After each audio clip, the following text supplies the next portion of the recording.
OK. Ici, comme toujours, là, sentez-vous à l'aise de mettre pause, de lire le truc, de l'essayer par vous-même auparavant. Euh, d'accord, sentez-vous bien à l'aise là, d'arrêter et de jouer là, avec les vitesses. Vous pouvez accélérer le truc si vous trouvez que c'est trop lent, ralentir le truc si vous trouvez que je vais trop vite. On a une poutre attachée au mur ici. Puis il y a une corde qui la retient.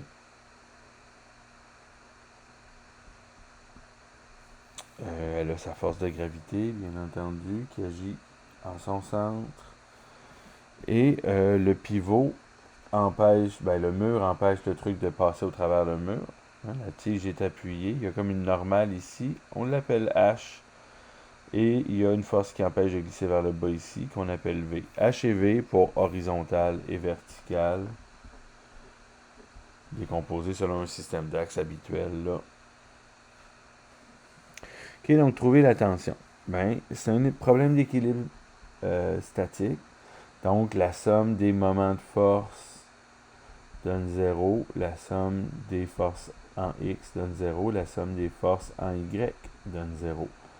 Ça, c'est l'équilibre de translation. Ça ici, c'est l'équilibre de rotation. Euh, en général, les trucs d'équilibre statique, on commence avec les moments de force.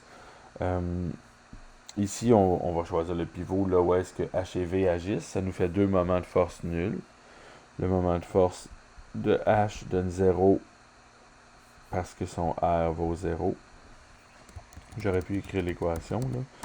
On aurait plus ou moins H fois R fois le sinus d'un angle, mais R donne 0. H agit exactement sur le pivot qu'on a choisi. Le moment de force de V, même chose. V fois R fois le sinus d'un angle. On a 0 parce que son R vaut 0. Par contre, pour la force de gravité, la poutre est longue de 4 mètres, donc la force de gravité agit, la force de gravité qui vaut mg, agit à 2 mètres. Et quel angle on va avoir? Le R pour la force de gravité est le long de la poutre, donc à 40 degrés. Pour trouver les angles des moments de force, vous pouvez aller revoir là, la partie sur la dynamique de translation, de rotation, désolé. Je l'explique comment calculer les moments de force, déterminer les angles et tout là. Mais je vous recommande, je le répète ici, de tracer les deux forces. La force et le vecteur R, qui n'est pas une force. Les deux vecteurs sur la même origine. R n'est pas une force, donc au besoin, on peut faire une flèche double pour être certain là, de la nuancer. Il y a combien de degrés entre force de gravité et le R? Il y a 130 degrés. 90 plus 40. La force de gravité, on peut choisir un sens positif. Là. Moi, j'ai tendance à choisir anti-horaire quand c'est immobile. La force de gravité est à droite et tire vers le bas, ça ferait tourner dans le sens horaire. C'est donc le moment de force négatif avec la convention que je viens de choisir.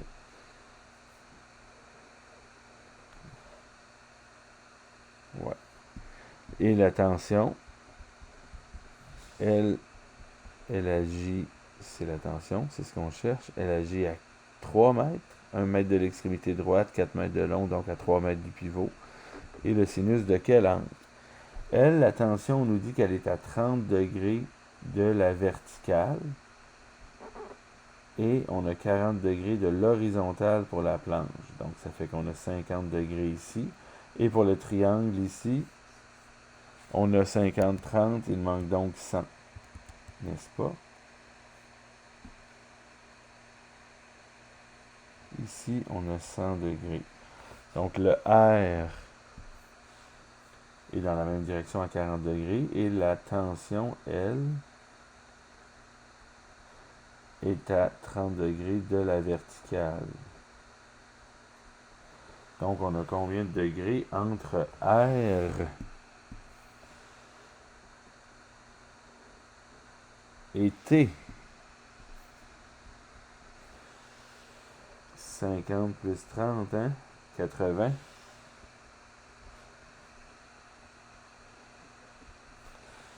R est à 40 degrés, T est à 120 degrés. R est à 40 degrés, T est à 120 degrés. Il y a combien d'angles entre les deux? Il y en a 80 degrés. Si vous prenez le sin de 100, ça donne la même chose que le sin de 80.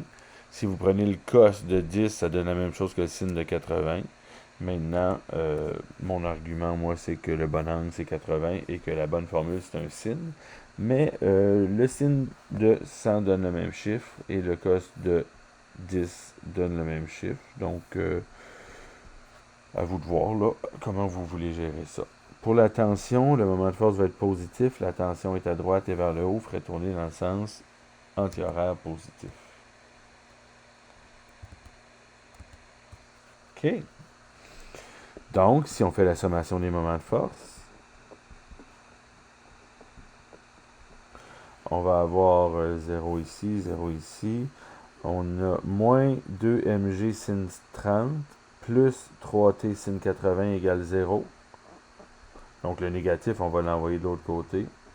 2mg sinus de 130 et 3t sinus de 80. Ainsi, on peut isoler la tension. 2 fois la masse de 100 fois 9,81 fois le sinus de 130. Le tout divisé par 3 fois le sinus de 80. On peut donc calculer cela. OK, ainsi ça m'a donné 508,72 newtons pour la tension. Ensuite, utiliser les équations de translation vont permettre d'aller chercher le H en X et le V en Y. D'accord, on va faire ça sur la prochaine diapo. La sommation des forces en X égale 0 va nous donner que H moins T cos, là on peut s'imaginer le diagramme de force, hein? Si ça vous aide. H était parfaitement horizontal. On avait une force de gravité vers le bas. On avait une force V vers le haut. Et une tension à 30 degrés de la verticale dans le deuxième cadran.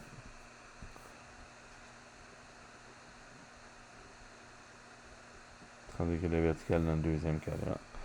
Donc, on peut dire T sin de 30 ou cos de 60 en négatif. Cos de 60 ou sin de 30. Ça donne la même chose. Donc, H est égal à T cos 60. Donc, le 508,72.